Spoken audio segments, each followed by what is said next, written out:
Osborne announced the results of the comprehensive spending review back in November last year.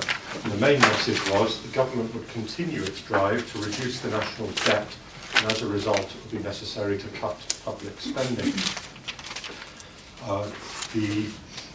We've since received details of the local government settlement, and it comes as no surprise that the council faces a significant reduction in funding for the period from 2016 on to 2020. Financial arrangements for councils are complicated, but we've been working through the figures to understand what this actually means for Fareham Borough Council. And in summary, this is the big figure, we will have to reduce our annual budget by approximately £1 million by April 2018, so that's in the 17-18 financial year.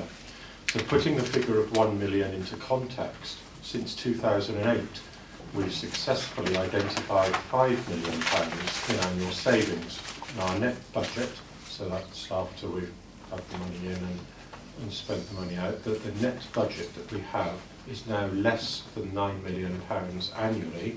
Now we still spend £45 million a year or something on services, but the net budget is 9 million, and at the start of the recession the net budget was 12 million. So it shows what can be achieved through careful planning, and being creative and innovative, and also taking some very difficult measured decisions about where we spend taxpayers' money. And for example, the commercial property strategy, which we'll be looking at on tonight's agenda, has had a really positive impact on council revenue.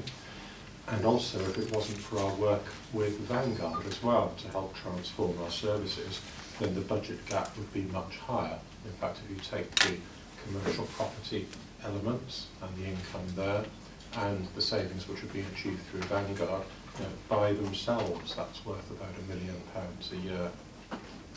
So finding another million by 2018, those to put understated, is going to be a challenge, but because of our prudential and prudent approach, we don't have to make any savings for the financial year ahead, commencing in April.